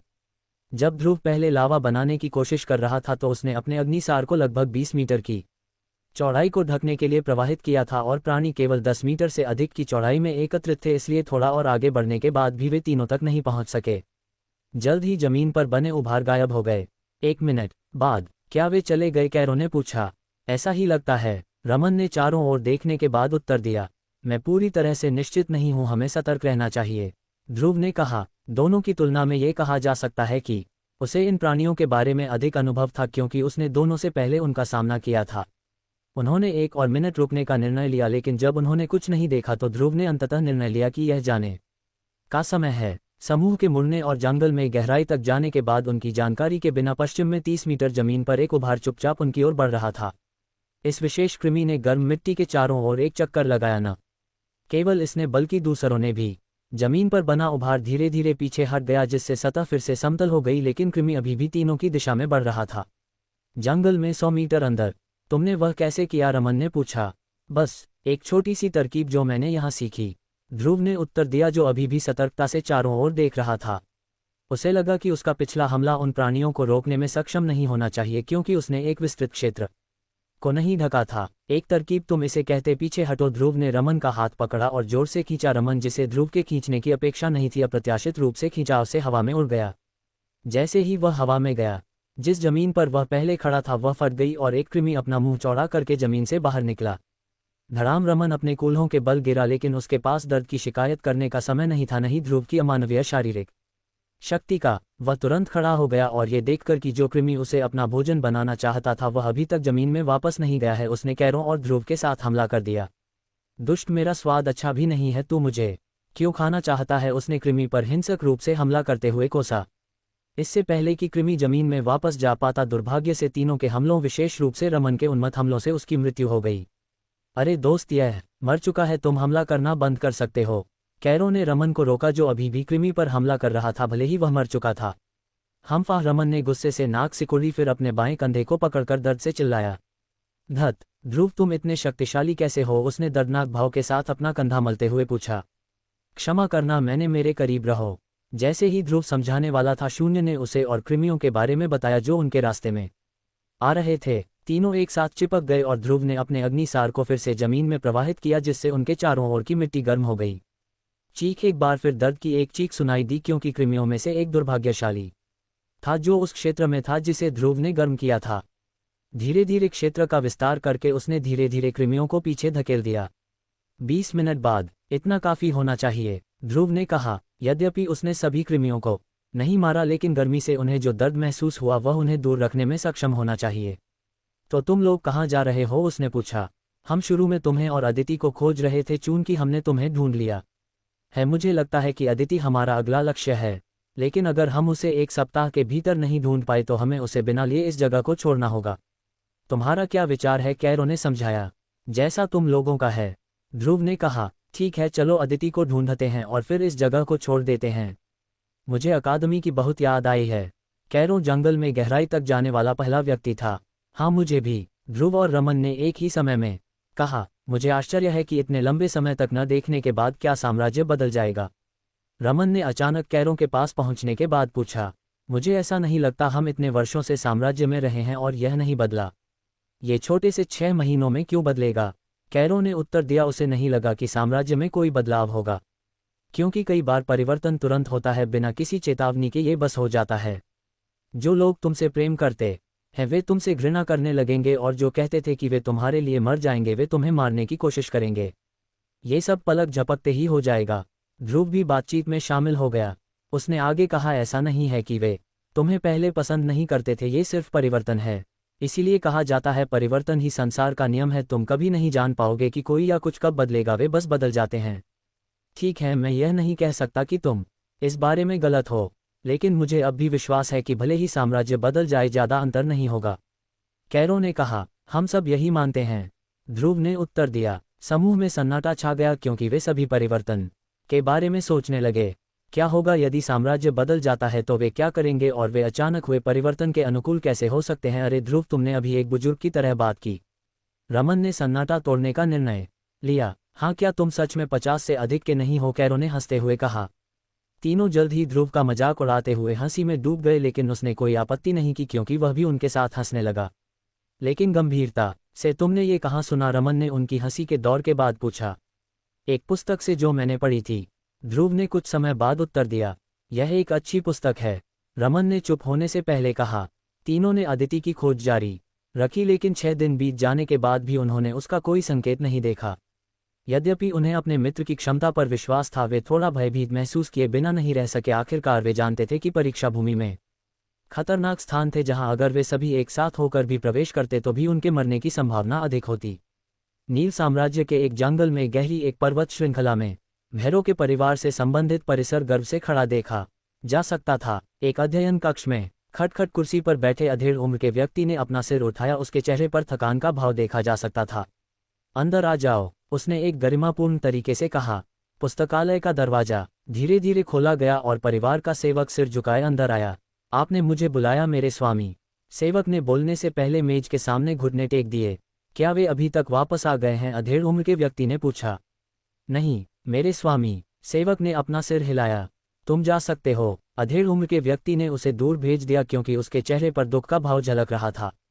क्या ऐसा हो सकता है कि उन्हें किसी अनहोनी का सामना करना पड़ा हो? क्या ऐसा हो सकता है कि उन्हें किसी अनहोनी का सामना करना पड़ा हो? अधेड़ उम्र का व्यक्ति थोड़ा चिंतित महसूस कर रहा था। भैरव और अन्य लोगों को अब तक वापस आ जाना चाहिए था। फिर भी परीक्षा भूमि बंद होने में केवल एक सप्ताह शेष था, लेकिन वे अभी तक वापस नहीं आए थे। भैरव उसका इकलौता बच्चा था और वह उसे बहुत सहेजता था। भैरव की परीक्षा के बाद ये देखने पर कि उसके पास 3 तत्व थे और एक अंधकार तत्व था, उसे लगा कि उनके परिवार का भाग्य भैरव के हाथों में है। उसकी पीढ़ी में उसका कोई बराबर नहीं होना चाहिए। अधेड़ उम्र के व्यक्ति ने खुद को सांत्वना देने की कोशिश की और वह इस बारे में गलत नहीं था। भैरव का स्वाभाविक रूप से नील महाद्वीप में अपनी पीढ़ी के बीच कोई बराबर नहीं था। ध्रुव वह था जिसने उसे मारा था और उसके माता पिता नील महाद्वीप से नहीं थे, इसलिए तकनीकी रूप से ध्रुव नील महाद्वीप से नहीं था। अधेड़ उम्र के व्यक्ति ने अपनी मेज से एक पुस्तक उठाई, लेकिन झुंझलाहट में उसे फर्श पर फेंक दिया। भले ही अभी भी एक सप्ताह शेष था, वह भैरव की वापसी के बारे में आशावादी महसूस नहीं कर रहा था। धीरे धीरे भैरव के संभवतः मृत होने का विचार उसके सिर में रेंगने लगा। वह चतुर है, इसलिए वह उन क्षेत्रों में नहीं जाएगा जो उसके जीवन को जोखिम में डालेंगे। एक अशांत मन के साथ उसने कई संभावनाओं के बारे में सोचना शुरू कर दिया। गरुड़ साम्राज्य चंद्र अकादमी काफी शांतिपूर्ण थी और छात्र कभी भी परिसर के अंदर और बाहर घूम रहे थे। अधिकांश छात्र उतने खुश नहीं दिख रहे थे जितने वे आमतौर पर होते थे। इसका कारण ये था कि एक सप्ताह पहले प्रिंसिपल ने घोषणा की थी कि एक सप्ताह के समय में छात्रों के विशेष प्रशिक्षण से वापस आने के बाद वह अपने पद से हट जाएंगे। आश्चर्यजनक रूप से वह अकेले नहीं थे जो पद छोड़ रहे थे। प्रिंसिपल की घोषणा सुनने के बाद अन्य मुख्य प्रशिक्षकों साथ ही कुछ उच्चस्तरीय प्रशिक्षकों ने भी पद छोड़ने का निर्णय लिया। इन वर्षों में उन्होंने प्रिंसिपल के साथ काम किया था, उन्होंने उनके प्रति एक प्रकार का लगाव विकसित कर लिया था। इतना ही नहीं बल्कि वे खुद को किसी और के साथ काम करते हुए नहीं देख सकते थे। यहाँ तक कि सम्राट ने भी यह अपेक्षा नहीं की होगी कि चंद्र अकादमी के सभी मुख्य प्रशिक्षक और अधिकांश पुराने प्रशिक्षक सिर्फ इसलिए पद छोड़ देंगे क्योंकि ओंकार पद छोड़ रहे थे। ये साम्राज्य की शक्ति के लिए एक बड़ा आघात था, क्योंकि पद छोड़ने वाले सभी प्रशिक्षक अधिपति स्तर में थे। भूषण का दफ्तर। भूषण वर्तमान में अपने दफ्तर में टहल रहा था, जाहिर तौर पर कुछ सोच रहा था। हम जल्द ही जा रहे हैं और सीनियर कृष अभी तक वापस नहीं आए हैं। जब भी वह गायब होते हैं तो उन्हें आमतौर पर इतना समय नहीं लगता। इसके अलावा मैं दामिनी के साथ क्या करूंगा? उसने यह नहीं कहा कि तुम एक प्रशिक्षक के रूप में पद छोड़ दोगी, तो इसका मतलब है कि वह यहीं रहेगी, लेकिन मैं उसे यहाँ रहने और सम्राट द्वारा नियंत्रित होने नहीं दे सकता। उसने जल्दी से निर्णय लिया कि दामिनी से मिलना और उससे बातचीत करना बेहतर है। जैसे ही वह दरवाजे तक पहुंचा, उसने एक दस्तक सुनी। वह जल्दबाजी में अपनी कुर्सी पर वापस गया और बैठ गया। अंदर आ जाओ। दरवाजा खुला और एक नाजुक दिखने वाली युवती दफ्तर में चली आई। दामिनी। भूषण ने एक भौं उठाई। दामिनी के अपने दफ्तर में आने की अपेक्षा नहीं की थी। क्या मुझे यहाँ आने की अनुमति नहीं है? दामिनी ने उसके सामने एक सीट लेने से पहले चारों ओर देखा। भूषण ने उसे देखा और अपना सिर हिलाते हुए फीकी मुस्कान के साथ मुस्कुराया। उनकी बार बार की मुलाकातों के बाद भी वह अभी भी कभी भी इस तरह से बोलती थी। बेशक तुम आ सकती हो। तुम यहाँ कैसे आई? उसने पूछा। दामिनी केवल एक बार उसके दफ्तर में आई थी जब ध्रुव ने अकादमी में प्रवेश किया था, तब से उसने फिर कभी दफ्तर में कदम नहीं रखा था। मैं बस तुम्हें देखने आई थी। दामिनी ने मेज के पास की किताबों की अलमारी को घूरते हुए सपाट रूप से कहा। और भूषण उसके बयान से थोड़ा चकित था। हाँ तो तुम कैसे हो? दामिनी ने उसी सपाट आवाज में कहा। मैं ठीक हूँ। तुम कैसी हो? भूषण ने आश्चर्यचकित भाव पहनकर पूछा। ठीक हूँ, दामिनी ने उत्तर दिया और फिर चुप हो गई। भूषण उसे घूरता रहा, इस तथ्य से थोड़ा चकित था कि वह उसके दफ्तर में सिर्फ ये पूछने आई थी कि वह कैसा है।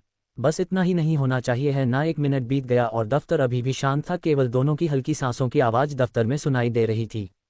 गंभीरता से तुम क्यों आई? ऐसा नहीं हो सकता कि तुम केवल ये पूछने आई कि मैं कैसा हूं है ना। भूषण ने सन्नाटा तोड़ा, अभी भी मेज के पास की किताबों की अलमारी को घूर रही लगभग अप्सरा जैसी युवती को घूर रहा था।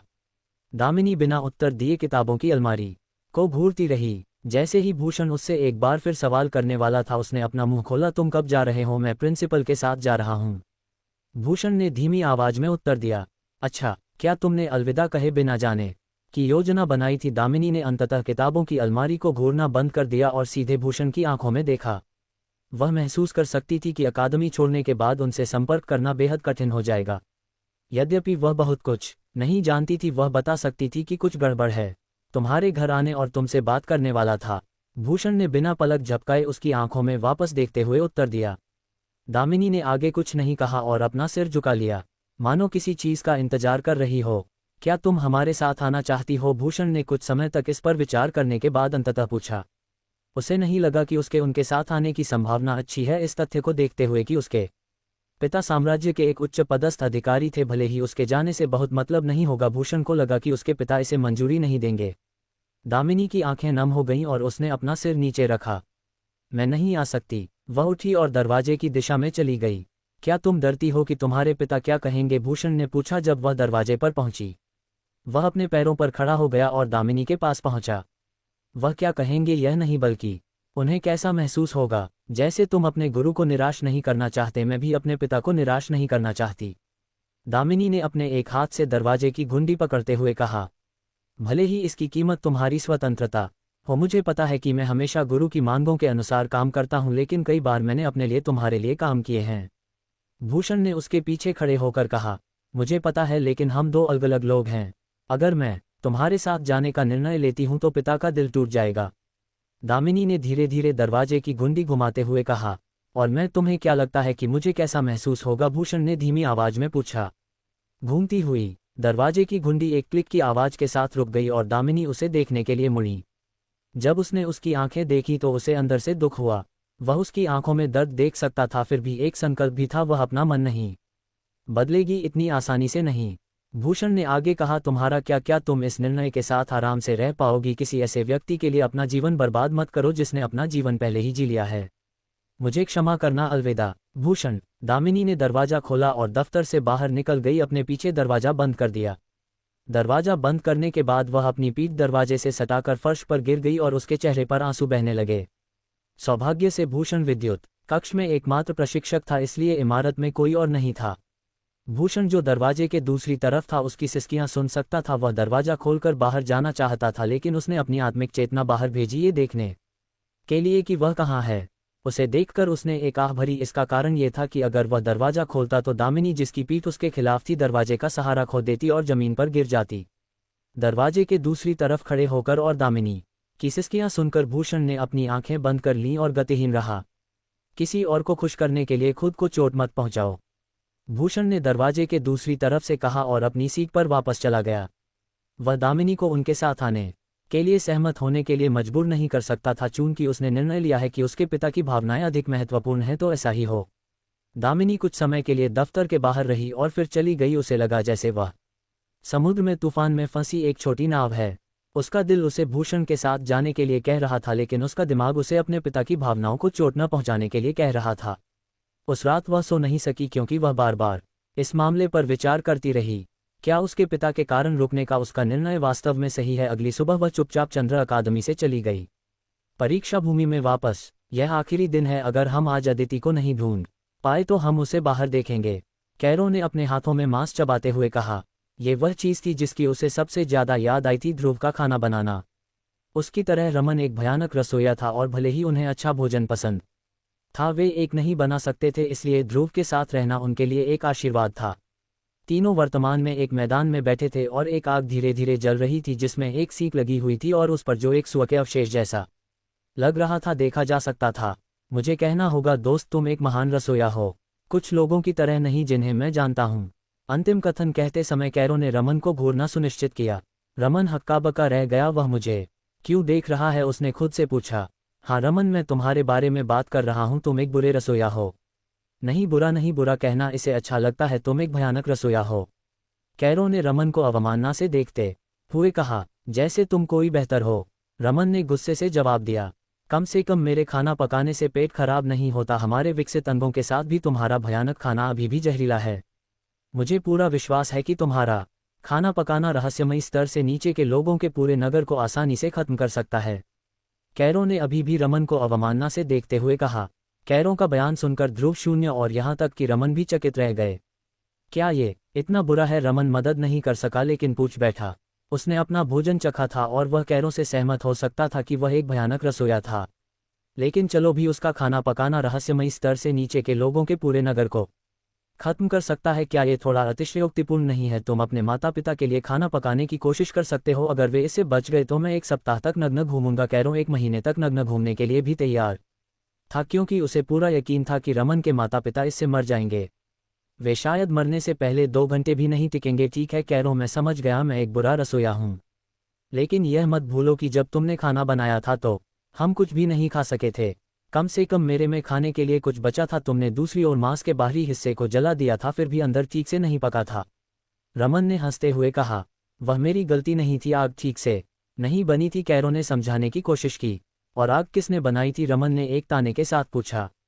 मैंने, मेरा मतलब था कि लकड़ी खराब थी, कैरो ने दोष मरने की कोशिश करते हुए कहा। और लकड़ी किसने चुनी थी? मुझे याद है, तुमने कहा था, और मैं उद्धृत करता हूँ, ये लकड़ी बहुत अच्छी है। ध्रुव हमेशा इस प्रकार की लकड़ी का उपयोग करता है। रमन ने अंतिम कथन कहते हुए जितना हो सके कैरों की आवाज़ की नकल की। और पहली बार जब से कैरों परीक्षा भूमि में आया था उसके पास कोई जवाब नहीं था।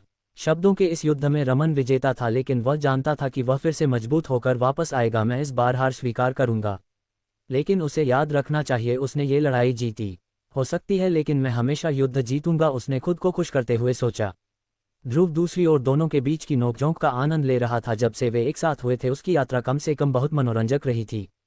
बस करो दोस्तों, तुम दोनों भयानक रसोइया हो, उसने हंसते हुए कहा। हम किसी दिन मैं तुमसे बेहतर रसोइया बनूंगा, कैरो ने घोषणा की। हाँ, कोई अवसर नहीं, लेकिन मैं तुम्हें कोशिश करते देखना चाहूंगा। कम से कम तुम्हारा खाना पकाना बेहतर हो सकता है। ध्रुव हंसा और रमन भी जल्द ही शामिल हो गया।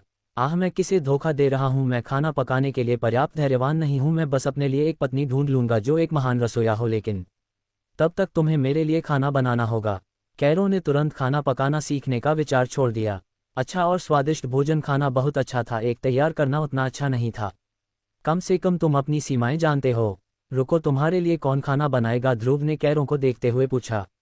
तुम बेशक, क्या तुम्हें लगता है कि मैं जो भी रमन पकाता है वह खाऊंगा? मैं अभी भी जीना चाहता हूँ, कैरो ने रमन पर एक तिरस्कारपूर्ण नज़र डालते हुए कहा। तीनों भोजन के बारे में बात करते रहे जब तक कि उन्होंने अपना भोजन समाप्त नहीं कर लिया।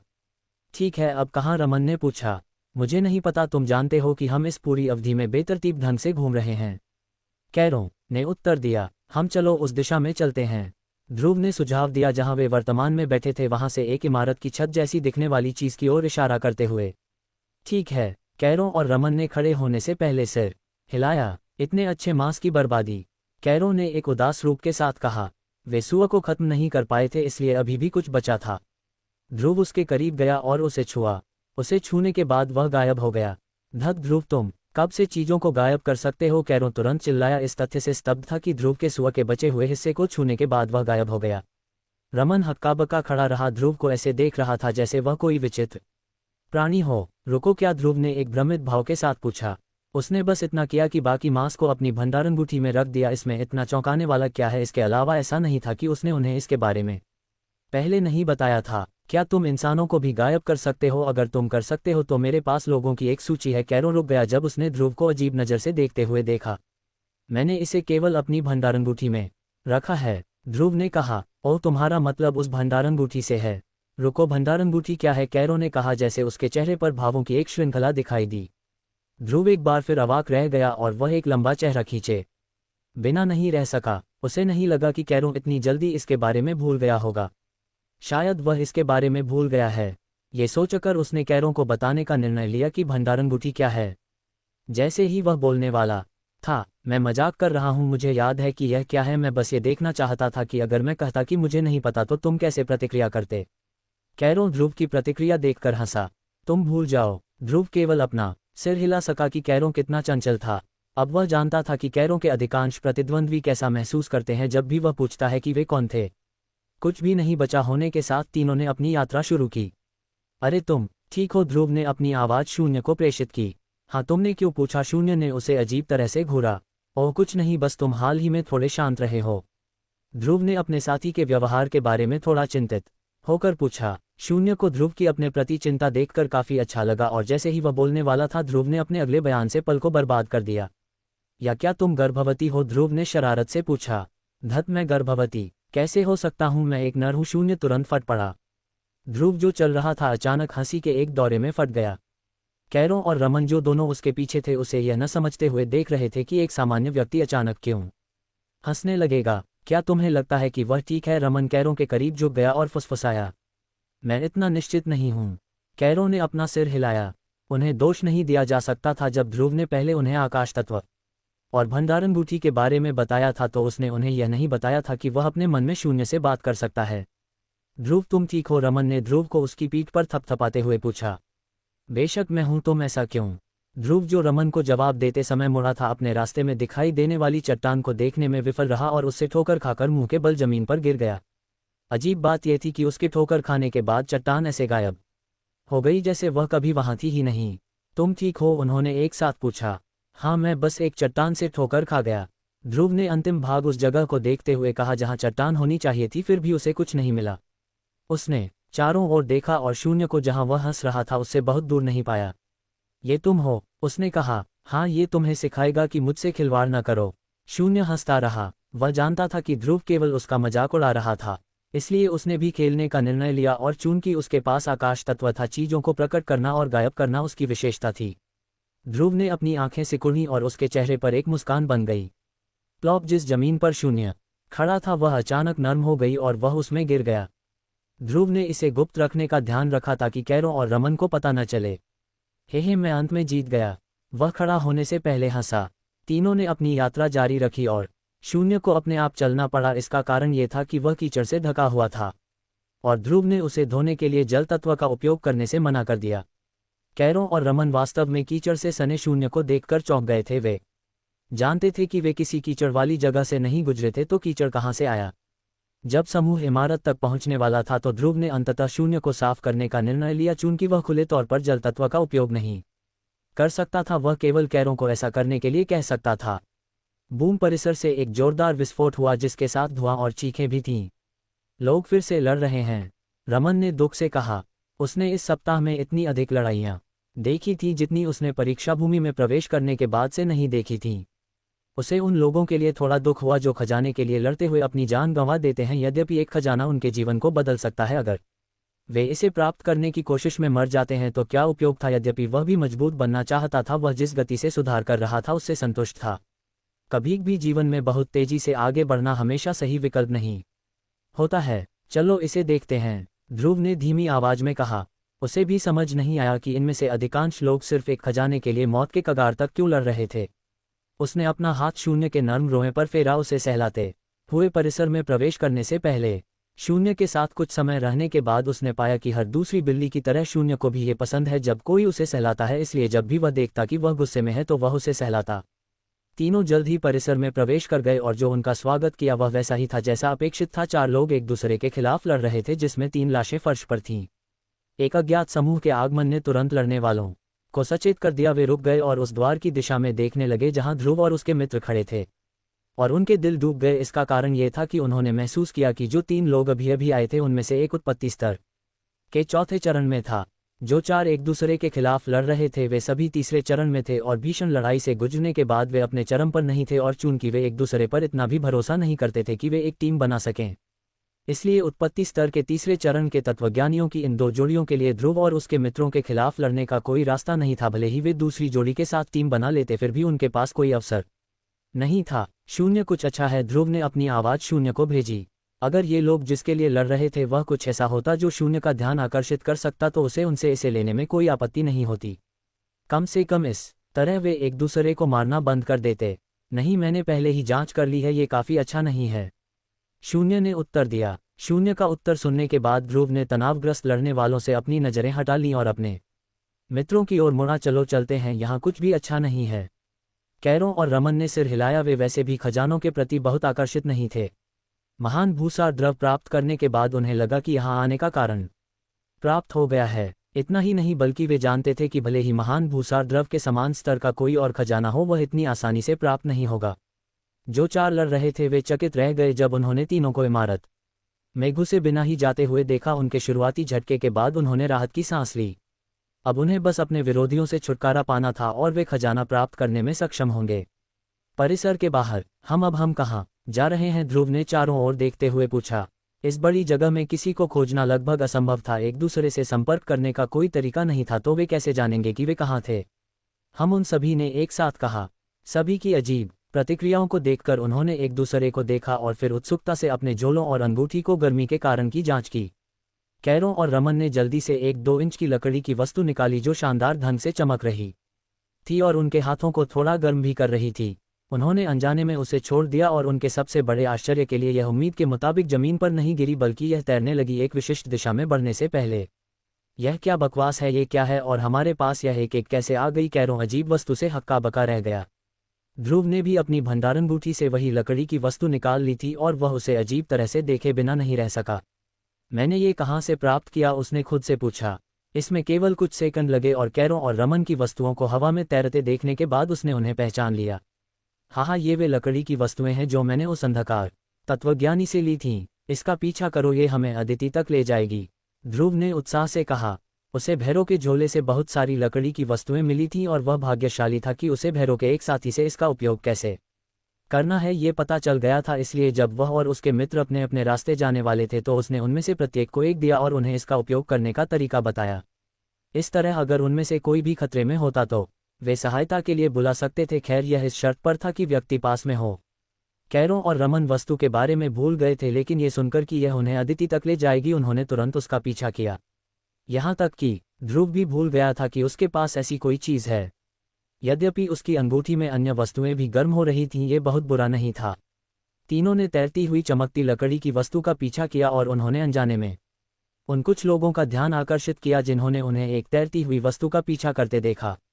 ये लोग नहीं जानते थे कि यह क्या है और ये देखकर कि ध्रुव और उसके मित्र इसके पीछे चल रहे थे, उन्हें लगा कि यह उन्हें किसी प्रकार के खजाने की ओर ले जा रहा है या ये स्वयं खजाना है। हमें इन कीड़ों से छुटकारा पाने की जरूरत है। कैरों ने ठंड से नाक सिकुड़ी। इस विचार का मनोरंजन नहीं किया कि उनका पीछा किया जा रहा है। वर्तमान में उनके पीछे 3 लोग थे और 2 चौथे चरण में थे, जबकि अंतिम वाला आश्चर्यजनक रूप से 5वें चरण में था। लेकिन ये कैरों के लिए कोई चिंता का विषय नहीं था। उसे उनकी क्षमताओं पर विश्वास था। खैर, ध्रुव की ताकत और रमन के तात्विक योद्धा पर उसे चौथे चरण में किसी से लड़ने में भी कोई समस्या नहीं थी। चौथे चरण में केवल कुछ ही लोग थे जो उसे हरा सकते थे, इसलिए वह अभी भी खुद पर काफी आश्वस्त था। यद्यपि जब उसने वह बयान दिया तो उसके आत्मविश्वास का मुख्य आधार ध्रुव और रमन थे। हम तुम सही हो, लेकिन हम समय बर्बाद नहीं कर सकते, इसलिए अभी के लिए उन्हें रहने दो। ध्रुव ने अपने अनुयायियों पर एक नज़र डालने के बाद कहा। वे अदिति की स्थिति नहीं जानते थे, इसलिए वे इन लोगों से निपटने में समय बर्बाद नहीं कर सकते थे। भले ही वे उन्हें हरा सकते थे, फिर भी इसमें कुछ समय लगेगा। इसलिए ध्रुव ने निर्णय लिया कि अदिति के स्थान पर जाना सबसे अच्छा है। अगर उन्हें पता चलता है कि वह किसी खतरे में नहीं है तो वे उनका पीछा करने वाले लोगों से निपटेंगे। वे शायद लड़ने की आवश्यकता के बिना भी मामले को हल कर सकते हैं। परीक्षा भूमि के दक्षिणी भाग में एक गुफा में गहरी ध्रुव और उसके मित्रों से लगभग 6 किलोमीटर दूर अदिति को एक चट्टान के पीछे छिपे हुए देखा जा सकता था। उसके हाथ से खून बह रहा था और वह भारी सांस ले रही थी। बाहर आओ, छिपने का कोई फायदा नहीं है और तुम इस जगह को नहीं छोड़ सकती क्योंकि यहाँ केवल एक ही निकास है। मैंने पहले ही वादा किया है कि मैं तुम्हें नहीं मारूंगा, मैं केवल तुम्हें कुछ चीजें सिखाना चाहता हूँ। हंसी के साथ एक आवाज सुनाई दी। जहाँ अदिति छिपी हुई थी उससे कुछ दूरी पर 3 युवकों को एक कामुक तरीके से मुस्कुराते हुए देखा जा सकता था। बीच वाले का चेहरा थोड़ा औसत दर्जे का था और उसकी बाईं आंख के ठीक ऊपर एक काला निशान था और अन्य 2 एक जैसे दिखने वाले जुड़वां थे जो बीच वाले युवक से अपेक्षाकृत बेहतर दिखते थे। उम्मीद है लड़के यहाँ से बहुत दूर नहीं हैं, अदिति ने अपने दिल में प्रार्थना की। वह कुछ घंटे पहले इन युवकों से मिलने के लिए दुर्भाग्यशाली थी और लगभग 2 सप्ताह पहले उसने काले निशान वाले को देखा था और उसने उससे नज़दीकी बढ़ाने की कोशिश की थी, जिसे उसने अस्वीकार कर दिया था। यद्यपि वर्तमान में उसके मन में कोई नहीं था, इसका मतलब यह नहीं था कि वह किसी ऐसे व्यक्ति के साथ होगी जिसे वह जानती भी नहीं थी। इतना ही नहीं बल्कि उसे जिस तरह से वह उसे घूर रहा था वह पसंद नहीं आया। उस समय युवक अकेला था, इसलिए अदिति द्वारा अस्वीकार किए जाने के बाद वह चला गया। अदिति ने उस पर हमला करने की कोशिश नहीं की। आखिरकार वह सिर्फ इसलिए किसी पर हमला नहीं कर सकती थी क्योंकि वह उसे पसंद करता था और युवक ने और कुछ नहीं किया। अस्वीकार किए जाने के बाद वह चला गया। उसके आश्चर्य के लिए जब वह कुछ घंटे पहले उससे मिली तो उसने एक बार फिर उससे नज़दीकी बढ़ाने की कोशिश की और पिछली बार की तरह उसने उसे अस्वीकार कर दिया, लेकिन इस बार अस्वीकार किए जाने के बाद वह जोर जबरदस्ती करने लगा। तीनों युवक तीसरे चरण में थे, अदिति की तरह, इसलिए उसके लिए उनसे निपटना कठिन था। अगर वे केवल 2 होते तो उसे बिना किसी चोट के भागने में सक्षम होने का विश्वास था, लेकिन 3 के हमले के तहत उसके अवसर काफ़ी कम थे। वह केवल इसलिए छिपने में कामयाब रही क्योंकि विद्युत तत्व गति लाता है, फिर भी पूरी तरह से भागने के लिए यह पर्याप्त नहीं था क्योंकि वह पहली झड़प के दौरान घायल हो गई थी, इसलिए उसकी गति बहुत कम हो गई थी। चलो भी, ऐसा नहीं है कि मैं अकेला ही इसका आनंद लूंगा, काले निशान वाले युवक ने फिर से कहा और उसके बगल में खड़े जुड़वां एक बार फिर हंसी में फूट पड़े। ये पहली बार नहीं था जब वे ऐसा कुछ कर रहे थे और यह अज्ञात था कि परीक्षा भूमि के अंदर और बाहर कितनी युवतियां उनकी कामुक प्रकृति का शिकार हुई थीं। अब उन्होंने अपनी नज़रें अदिति पर टिका दी थीं, इसलिए उसने जल्दी से उसे तोड़ दिया, इस उम्मीद में कि बाकी दल उसकी सहायता के लिए आएगा। वह ये भी जानती थी कि उन्हें यहाँ पहुँचने में थोड़ा समय लगेगा, इसीलिए वह जितना हो सके समय बिता रही थी। चूंकि ये तीनों पहले से ही यह सुनिश्चित करने पर तुले हुए थे कि वह भाग न सके, वह केवल प्रार्थना कर सकती थी और बाकी दल की प्रतीक्षा कर सकती थी। उम्मीद है वे जल्द ही यहाँ पहुँच जाएंगे। धत, अब वे 5 हो गए हैं, हमें उन्हें रोकने का कोई उपाय खोजना होगा इससे पहले कि वे हम पर भारी पड़ जाएं। जब कैरो ने 2 और लोगों को उनका पीछा करते हुए देखा तो उसने असंतोष से कहा, हाँ तुम शायद सही कह रहे हो, हम नहीं जानते कि अदिति किस स्थिति में है, लेकिन इतने सारे लोगों द्वारा पीछा किया जाना हमारे या उसके लिए भी अच्छा नहीं होगा। जिस तरह से वे सब खजानों के लिए बेचैन हैं, वे उसके लिए कुछ भी करेंगे। यही बात उनका पीछा करना और भी कठिन बनाती है। भले ही हम समझाएं कि यह चीज़ क्या है, वे हम पर विश्वास नहीं करेंगे, आखिर इसके बारे में कुछ ही लोग जानते हैं। ध्रुव ने कहा, समझाने से कोई लाभ नहीं होगा, चलो बस उनकी धुलाई कर देते हैं, इस तरह वे हमारा पीछा करने की हिम्मत नहीं करेंगे। रमन ने अधीरता से कहा, हाँ हिंसा, चलो उसका उपयोग करें। शून्य ने उत्साह से कहा। वह जितना प्रसन्न था उससे ये देखना आसान था कि उसे शांतिपूर्ण माहौल पसंद नहीं था। कैरो और रमन से मिलने के बाद यद्यपि उनकी संगति मनोरंजक थी, शून्य उस समय को अधिक पसंद करता था जब ध्रुव या तो किसी राक्षसी प्राणी से लड़ रहा होता था या भाग रहा होता था। कम से कम जब भी वे ऐसा कुछ करते थे तो वह हमेशा उत्साहित रहता था। लेकिन इस पूरे समय में वह सबसे अधिक उत्साहित तब हुआ था जब ध्रुव ने पतलून चुराना शुरू किया था। मुझे वे दिन याद आते हैं, उसने उनके पतलून चुराने वाले दिनों के बारे में सोचते हुए आह भरी। तुम्हें हमेशा से हिंसा पसंद है? ध्रुव शून्य के शब्दों पर फीकी मुस्कान के साथ मुस्कुराया। तुम्हें क्या लगता है संदेश भेजने में कितना समय लगेगा? उसने अंततः समूह की योजना को मान लिया। अधिक से अधिक 2 मिनट, जब तक हम तुरंत अपनी पूरी शक्ति का उपयोग करते हैं। कैरो ने गणना की। वे उनका पीछा करने वाले लोगों को मारना नहीं चाहते थे क्योंकि यह केवल एक गलतफहमी थी, लेकिन वे ये भी नहीं चाहते थे कि वे उनका पीछा करें। आखिर वे अदिति की स्थिति नहीं जानते थे।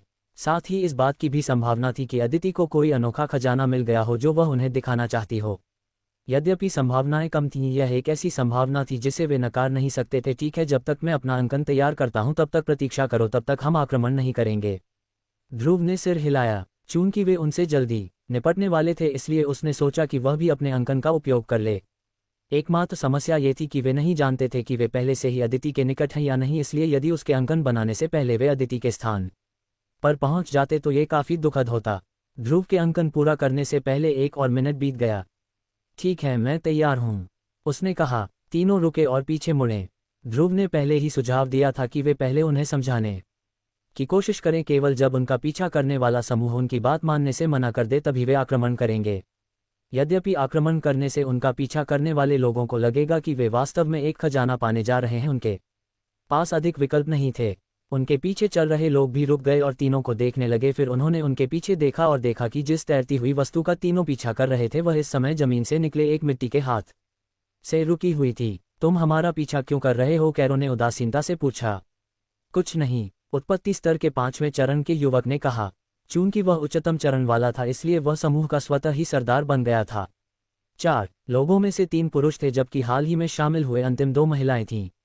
तो हमारा पीछा करना बंद कर दो, कैरो ने सपाट स्वर में कहा। तुम्हारी बातों में दम नहीं लग रहा, ध्रुव ने कैरो के कान में फुसफुसाया। उसे लगा कि अगर वह किसी अजीब तैरती हुई वस्तु के कारण किसी का पीछा कर रहा होता और वह व्यक्ति बस मुड़कर कहता कि हमारा पीछा करना बंद कर दो, तो वह नहीं रुकता। इसके अतिरिक्त वह एक कारण से उनका पीछा कर रहा था। ठीक है, सीधे मुद्दे पर आते हैं। हमें खजाने में हिस्सा चाहिए। 5 लोगों के समूह के सरदार ने कहा। कैसा खजाना? कोई खजाना नहीं है, ये केवल एक साथी का पता लगाने के लिए उपयोग किया जाने वाला उपकरण है। यदि तुम ध्यान दो तो यहाँ 3 हैं जो हम तीनों के हैं। हम केवल अपने मित्र के पास जाने के लिए इसका अनुसरण कर रहे हैं जिसके पास अंतिम वाला है। ध्रुव ने समझाया। ऐसा नहीं था कि वह लड़ने से डरता था, लेकिन उसे लगा कि अगर वे इस मामले को शांति से सुलझा सकते हैं तो क्यों लड़े हैं। तुम्हें क्या लगता है हम इस पर विश्वास करेंगे? बस आगे बढ़ते रहो और हम तुम्हारा पीछा करेंगे। हमें इस बात की परवाह नहीं है कि तुम्हारा कोई मित्र है या नहीं, समूह के सरदार ने उपहास के साथ कहा। समूह के अन्य लोग सभी हंस पड़े। उन्हें ध्रुव का स्पष्टीकरण मूर्खतापूर्ण लगा। कौन विश्वास करेगा कि वे केवल एक मित्र से मिलने जा रहे थे, किसी मित्र से मिलने के लिए तैरती हुई वस्तु की आवश्यकता कब से पड़ने लगी? यह सोचकर उन्हें और भी यकीन हो गया कि तीनों एक ऐसी जगह जा रहे थे जहां एक दुर्लभ खजाना स्थित था और केवल वह तैरती हुई वस्तु ही उन्हें वहां ले जा सकती थी। देखा, अगर तुमने शुरू से ही हिंसा का इस्तेमाल किया होता तो तुम समझाने में इतना समय बर्बाद नहीं करते। शून्य ने कुछ लोगों की धुलाई करने के लिए उत्सुक होते हुए कहा। मुझे ये स्वीकार करने से घृणा है, लेकिन तुम सही हो। हम उन्हें समझाने में अपना समय बर्बाद नहीं कर सकते। ध्रुव ने आह भरी। ठीक है, मुझे लगता है मैंने कोशिश की, लेकिन स्पष्ट कर दूं, हम सच में एक मित्र से मिलने जा रहे हैं। हम तुम लोगों को अपने पीछे आने का जोखिम नहीं उठा सकते, इसलिए या तो तुम स्वयं वापस चले जाओ या हम तुम्हें मजबूर कर देंगे। ध्रुव ने चेतावनी दी। हे, मुझे पता था कि कोई खजाना है, समूह के सरदार ने उपहास किया। मैं नहीं चाह। ध्रुव चेतावनी देना जारी रखने ही वाला था कि कैरो ने उसे बीच में ही रोक दिया। उपदेश देना बंद करो मिस्टर शरीफ, आक्रमण करो, कैरो ने आदेश दिया। इतनी हिंसा, लेकिन मुझे कहना होगा इसमें मजा है। ध्रुव मुस्कुराया और हवा में अंकन चमक उठा। शून्य, तुम्हें निपटना होगा। ध्रुव को एक बार फिर एक जोरदार विस्फोट ने बीच में ही रोक दिया। धमाका आक्रमणकारी कोई और नहीं बल्कि शून्य था। तुम इतने अच्छे कब से हो गए? शून्य ने एक बार फिर आक्रमण करने से पहले तिरस्कार से पूछा। यह अच्छा लग रहा है। उसने एक बार फिर किसी पर आक्रमण करने की अनुभूति का आनंद लेते हुए मन ही मन सोचा।